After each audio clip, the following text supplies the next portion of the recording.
Hello friend, welcome to the channel pharmacy dictionary. आप देख रहे हैं हमारा मेडिसिन रिव्यू एक्सक्लूसिव सीरीज। इस सीरीज में हम बात करते हैं कुछ इंपॉर्टेंट मेडिसिन के ब्रांड नेम, उनके कॉन्स्टिट्यूएंट, उनके कंसंट्रेशन, उनका मैकेनिज्म ऑफ एक्शन यानी कि वो काम कैसे करता है उसके बारे में बहुत सिंपल तरीके से जानकारी। कुछ दिनों से हम एक ऐसी सीरीज में थोड़ा चेंजेस लाए हैं जिसमें हम उसकी क्लास को भी आपको रिप्रेजेंट करते हुए नजर आते हैं। तो आज के ही इसी वीडियो में हम डिस्कस करेंगे एक ऐसे सिरप का जो कि आपके कब्ज यानी कि कॉन्स्टिपेशन की प्रॉब्लम को काफ़ी हद तक मैनेज करने में मददगार साबित होता है। और ये एक ऐसा प्रोडक्ट है जिसके कई सारे एडवांटेज हैं। पहला एडवांटेज ये कि ये आपको हैबिट फॉर्मेशन नहीं करता। दूसरा, ये आपको प्रेशर के साथ जो पेन महसूस होता है इरिटेटिव परगेटिव या स्टिमुलेंट परगेटिव को यूज़ करने के बाद, वैसा कुछ भी आपको पेन कॉज नहीं कराएगा। ग्रिपिंग इफेक्ट, क्रैम्पिंग इफेक्ट आपको बिल्कुल भी नहीं कराएगा। ये जो सिरप है वो बहुत सारे केसेस में यूज़फुल है जहाँ पे हम दूसरे इरिटेटिव परगेटिव को नहीं दे सकते। जैसे कि अगर आप प्रेग्नेंट हैं तो आप इरिटेटिव परगेटिव को यूज़ बिल्कुल भी मत करिएगा, बहुत नुकसान हो सकता है उससे। या डिलीवरी के बाद अगर आपको कट लगा हो, सीजर लगा हुआ हो, चाहे नॉर्मल डिलीवरी हो या सी सेक्शन डिलीवरी हो, उसके बाद कॉन्स्टिपेशन अगर होता है जो कि आप बेडरिडन होंगे, तो ऐसे केस में आप इरिटेटिव परगेटिव को तो भूल से भी मत लीजिएगा। ऐसे केस में फिर आपको ये सिरप काम आता है। अगर आपको किसी भी तरीके का कोई अदर ऑपरेशन हुआ है, हर्निया की प्रॉब्लम है, पाइल्स की प्रॉब्लम है, हार्ट की प्रॉब्लम है, जीआई के मसल्स का कोई ऑपरेशन हुआ हो, तो ऐसा कोई भी सिचुएशन जहां पे आप स्ट्रेन नहीं लगा सकते, प्रेशर तनाव नहीं लगा सकते, या आपको पेट का दर्द अलाउड नहीं हो, उस क्रैम्पिंग का पेन अलाउड ना हो, तो फिर आपके लिए एक बेस्ट सोल्यूशन निकल करके आता है, वह है आज का सिरप। क्योंकि मैंने अपने फैमिली के लिए भी इसे यूज़ किया है, इसलिए मैं बता सकता हूँ कि ये पर्सनल लेवल पे काफ़ी अच्छा रिस्पॉन्स देता है। अच्छी बात ये होती है कि ये पेन भी कॉज नहीं करता और हैबिट भी फॉर्म नहीं करता।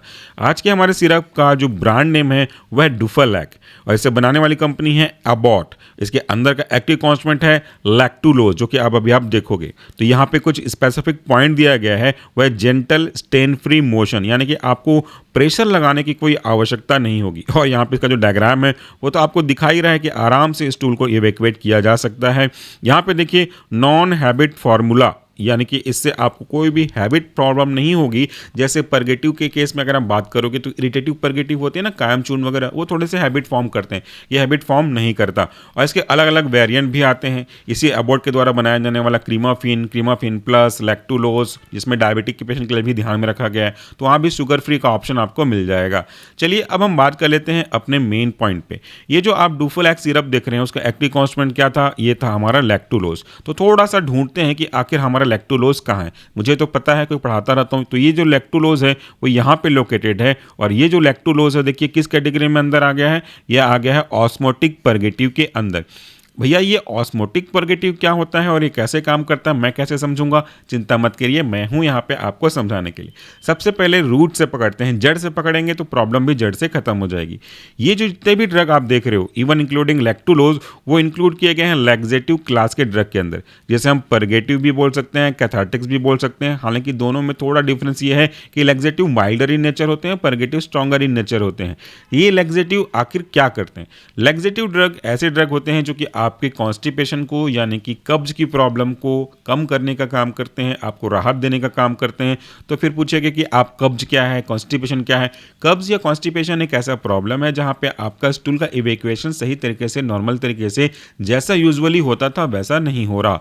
हफ्ते में 3 से 4 दिन आपको बहुत मुश्किल का सामना करना पड़ता होगा और स्टूल बहुत हार्ड हो जाता है, जिसके कारण से उसको इवैक्यूएट करना इतना आसान नहीं बन जाता, पेनफुल बन जाता है, स्ट्रेन के साथ हो जाता है। तो यहाँ पे लिखा भी तो है स्ट्रेन फ्री, ये करेगा। तो आखिर ये स्टूल हार्ड होता क्यों है, मैं आपको वो भी समझाता हूं एक डायग्राम की सहायता से। मान लेते हैं कि ये आपका कोलोन का पार्ट लार्ज इंटेस्टाइन है। लार्ज इंटेस्टाइन का ही काम महत्वपूर्ण होता है। चलो मैं आपको शुरू से शुरू कर देता हूं ताकि कहीं कोई डाउट ना रहे।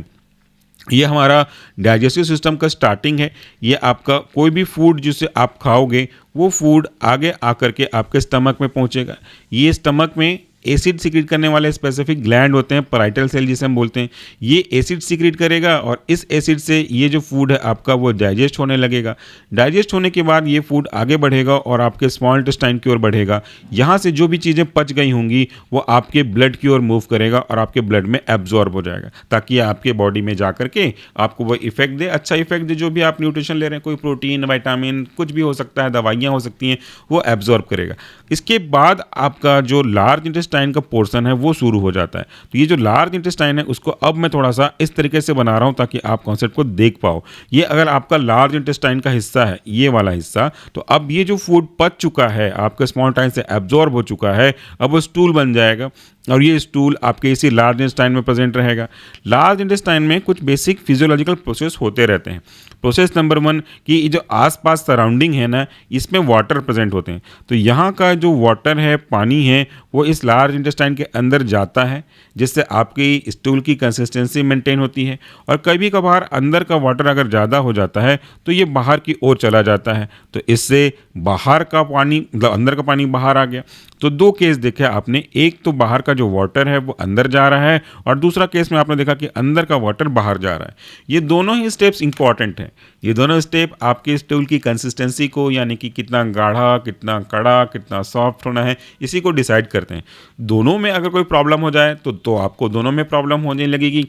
अगर हम दूसरे वाले को पहले पकड़ें आज के टॉपिक के रिस्पेक्ट में, कि आपके इस कोलोन के पार्ट से एक्सेसिव वाटर का जो है वो ड्रेनेज हो जाए बाहर की ओर, मतलब अंदर से पानी बाहर की ओर जाना शुरू कर देगा, तो ये जो आपका स्टूल था ना वो हार्ड हो जाएगा, क्योंकि स्टूल के अंदर से ही तो पानी था, वो अंदर से बाहर जा रहा है, तो स्टूल हार्ड हो जाएगा, कड़ा हो जाएगा और इसको बाहर निकालना मुश्किल हो जाएगा, क्योंकि ये फ्रिक्शन के साथ जाएगा, घिसते हुए जाएगा आपके एनोलेक्ट्रल पार्ट को, और यहाँ से फिर आपको इस तरह से लॉन्गिट्यूडनल फिशर कट्स देखने को मिल सकते हैं, जो कि बहुत पेनफुल होगा।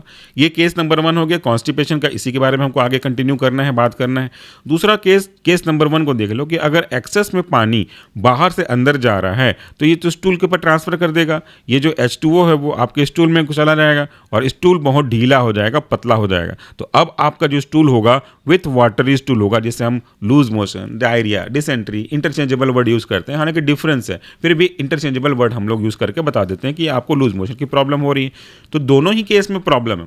अगर आपको कॉन्स्टिपेशन है, इसका मतलब है कि आपका स्टूल हार्ड हो रहा है। सॉल्यूशन क्या है? सॉल्यूशन है पहले का, दूसरे का सॉल्यूशन है पहला, पहले का सॉल्यूशन है दूसरा। तो अगर आपका स्टूल हार्ड हो रहा है इसलिए क्योंकि अंदर का पानी बाहर जा रहा है, तो आपको ये इंश्योर करना पड़ेगा कि पानी यहाँ पे अवेलेबल हो। और अगर कभी फ्यूचर में लूज मोशन के बारे में बात करो तो बहुत ज़्यादा पानी आ जा रहा है, तो आपको ये इंश्योर करना पड़ेगा कि वाटर को हम कम करें या अंदर जो वाटर आ गया है इसे किसी न किसी सहायता से एब्जॉर्ब करवा लें। तो ये दोनों एक दूसरे को काउंटर इफेक्ट करके ठीक करने का काम करेंगे। फिलहाल हम स्टिक रहते हैं हमारे इस कॉन्स्टिपेशन के कंसेप्ट के रिस्पेक्ट में। तो यहाँ पे जो आपका ड्रग है आज का लैक्टुलोज, वो सिरप किसके अंदर इंक्लूड किया गया है?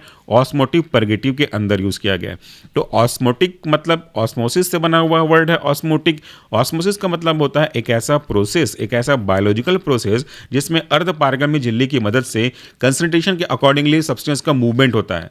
कम कंसंट्रेशन से ज़्यादा कंसंट्रेशन की ओर मूव करता है जब तक कि दोनों तरफ इक्विलिब्रियम बैलेंस नहीं हो जाए। इसको समझाने के लिए हमने बचपन में कई बार प्रैक्टिकल किया है। मैं अभी भी आपको उसकी का एक डायग्राम बना करके दिखाता हूँ। अगर आप एक बर्तन लेते हैं, ये आपका एक बर्तन है और इस बर्तन में आपने पानी भर दिया है, ठीक है, ये पूरा आपने वाटर से भर के रखा हुआ है, सिंपल प्लेन वाटर है। इसके ऊपर आपने एक किशमिश डाल दिया जिसे हम रेजिन कहते हैं, तो आपने यहाँ पे रेजिन डाल दिया, या यहाँ पे कुछ और भी चीज़ें हो सकती हैं, डजंट मैटर, अंजीर भी हो सकता है, हमने प्रैक्टिकल तो किया हुआ है इसका। तो ये जो पानी है वो अब इसके अंदर जाने लगते हैं। ये जो आसपास के पानी है वो अंदर जा कर के क्यों जा रहे हैं? क्योंकि इस किशमिश पे जो भी सॉल्यूट घुले हुए होंगे उसका कंसंट्रेशन इस पानी की कंसंट्रेशन से ज़्यादा है, हायर कंसंट्रेशन होने की वजह से, इसलिए ये पानी अंदर जाएंगे और थोड़ी देर बाद आप देखोगे कि ये जो किशमिश था वो धीरे धीरे स्वेल होने लगता है। यहाँ पे मतलब समझाने का ये है कि इसकी ऑस्मोसिस प्रोसेस के थ्रू अंदर पानी आए और उसने पानी को अपनी ओर अट्रैक्ट किया। यही तो पेन प्रिंसिपल था ना। अब क्या होगा, अगर आप यहीं पे आप ड्रग के रूप में इस सिरप को लोगे रात को सोने समय या दिन में जब जरूरत पड़े तब, बेसिकली सजेस्ट किया जाता है कि रात को सोने से पहले ले लें आप। क्वांटिटी कितना लेना है, डोज कितना लेना है, वो आपको प्रोडक्ट के पीछे मिल जाएगा। हम डोज पे ज़्यादातर बात नहीं करते हैं। इससे क्या होगा कि अब आपका जो कॉन्स्टिपेशन की प्रॉब्लम है वो काफ़ी हद तक सॉल्व होगी। कैसे होगी? देखो, ये अगर सीधा लार्ज इंटेस्टाइन में पहुंच जाता हूं, मैं इस स्टेप को अगर स्किप कर देता हूं, तो ये आपका लार्ज इंटेस्टाइन है, इस पे आपका स्टूल रखा हुआ है, ये आपका स्टूल है, ठीक, जो अभी फिलहाल हार्ड है। तो ये स्टूल है जो कि हार्ड रिप्रेजेंट करने कोशिश कर रहा है, हार्ड रिप्रेजेंट कर रहा है। इसके हार्ड होने से बहुत सारी प्रॉब्लम है। एक देखो कि जब ये आगे जाएगा ना, तो इस वाले पार्ट पे और इस वाले पार्ट पे पूरा फ्रिक्शन होता हुआ जाएगा और ये फ्रिक्शन आपको पेन भी कॉज करेगा, ब्लीडिंग भी कॉज करेगा, फिशर भी कॉज करेगा। तो ये वाला पॉइंट बहुत पेनफुल होता है। अब हम क्या करेंगे, हम ओरल रूट से इसको लैक्टुलोज का सिरप दे रहे हैं, जो कि एक ऑस्मोटिव परगेटिव का एग्जाम्पल है। शॉर्ट में ओपी लिख देता हूँ, ऑस्मोटिव परगेटिव। ये ऑस्मोटिव परगेटिव यहाँ पे गया। इसका नेचर क्या होगा वो समझ लेना। पहले समझ लो कि बाहर में ये जो मैं छोटे छोटे डॉट्स बना रहा हूँ, ये वाटर को रिप्रेजेंट कर रहे हैं। ठीक है, ये सारे छोटे छोटे डॉट्स क्या हैं, वाटर हैं। शॉर्ट में H2O लिख देता हूँ, H2O रिप्रेजेंट कर रहे हैं। अब ये ऑस्मोटिव परगेटिव यहाँ पे पहुँच गया, ये रहा ऑस्मोटिव परगेटिव। इसको समझाऊँ अच्छे से आ जाए इसलिए थोड़ा सा इसमें डार्कनेस कर देता हूँ। ये आपका ऑस्मोटिव परगेटिव है। इसका नेचर ऐसा है कि ये अपनी और अब वाटर को अट्रैक्ट करेगा, क्योंकि इसका कंसंट्रेशन ज़्यादा है और ये एब्जॉर्ब होगा नहीं आपके स्टमक से, स्मॉल इंटेस्टाइन से। तो ये जो वाटर के मॉलिक्यूल हैं वो अंदर जाने लगेंगे। जितने भी वाटर के मॉलिक्यूल बाहर हैं वो सब धीरे धीरे अंदर जाने लगेंगे। अब अंदर क्या होगा, अब इसकी कहानी यहाँ पे समझो। अब अगर ये आपका स्टूल था हार्ड, सब कुछ को समझेंगे एक सीक्वेंस से। अब अंदर जा गया, वाटर पहुंच गया। ठीक है, ये वाटर पहुंच गया, ये वाटर पहुंच गया। अब ये वाटर तो इसके अंदर मूव करेगा कि नहीं करेगा, स्टूल के अंदर। तो ये आपका वाटर स्टूल के अंदर भी आ गया। और कोई भी हार्ड चीज़ के अंदर अगर आप पानी की अवेलेबिलिटी को इंश्योर कराते हो तो धीरे धीरे इसका हार्डनेस कम होता जाएगा। हार्डनेस कम होता जाएगा यानी कि सॉफ्टनेस बढ़ती जाएगी। तो अब ये जो स्टूल है वो सॉफ्ट हो जाएगा। अब यहाँ पे आपको फ्रिक्शन नहीं फेस करना पड़ेगा, क्योंकि ये अपना शेप को रिजिड नहीं रहेगा। ये शेप थोड़ा डाइवर्ट हो जाएगा और इस तरीके से रफ इरेगुलर शेप में आ जाएगा। और आप देखो कितना स्पेस बन रहा है और कहीं भी फ्रिक्शन नहीं करेगा और आगे जाके इस एनोरेक्टल पार्ट से आसानी से अपना शेप चेंज करते हुए बॉडी से बाहर इवेक्यूएट हो जाएगा। तो ये जो पूरा प्रोसेस है, इसमें कहीं भी आपको पेन महसूस नहीं हुआ, कहीं भी फ्रिक्शन महसूस नहीं हुआ, क्योंकि आपके डुफ्लैक ने, लैक्टुलोज ने इसको इतना सॉफ्ट कर दिया था। अब अगर आप दूसरे ड्रग के बारे में बात करते, जैसे इरिटेटिव परगेटिव जिसको स्टार्टिंग में मैंने बात किया, जिसको हम लोग स्टिमुलेंट परगेटिव भी बोलते हैं, वो भी लैक्सेटिव है। बट उसका प्रॉब्लम क्या होती है, ये अगर आपका लार्ज इंटेस्टाइन है, इस तरीके से यहाँ पे अगर आपका स्टूल रखा हुआ है, तो यहाँ पे ये पहले तो ऐठन कॉज कराएगा। तो ये इसको पुश करेगा, ये यहाँ पे आएगा, फिर यहाँ पे ऐठन कॉज कराएगा, ये पुश कराएगा, ये ऐठन कॉज कराएगा, पुश कराएगा। पेरिस्टाल्टिक मूवमेंट को ये इंक्रीज कर देता है, जिसकी वजह से आपको क्रैम्प जनरेट होने लगते हैं। इस तरीके से यहाँ पे आएगा, फिर थोड़ा ऐसे आएगा, फिर थोड़ा ऐसे आएगा। इसको प्रोपल्सिव मैनेज में इसको आगे ढकेलने का काम करेगा। तो यहाँ वाले हिस्से पे, यहाँ वाले हिस्से पे क्रैम्प जनरेट हो रहा है, ग्रैपिंग जनरेट हो रहा है और आपको फिर ये पेन कॉज करेगा। इसके ऊपर स्ट्रेन लगाना पड़ेगा, ताकत लगानी पड़ेगी, जो कि सही नहीं है सिचुएशन के अकॉर्डिंगली। तो इस तरीके से आपका जो ये ड्रग है वो अपना काम करता है और अपना काम करके जो इफेक्ट है वो प्रोड्यूस करता है। आई होप कि आपको आज के लेक्चर में ये चीज़ समझ में आई होगी कि डुफ्लैक लैक्टुलोज का सिरप कैसे काम करता है और किस तरीके से अपने काम करने के तरीके को फॉलो करते हुए आपकी कॉन्स्टिपेशन की प्रॉब्लम से आपको रिलीफ देने का काम करता है। Thank you so much for this video. नमस्कार, टेक केयर।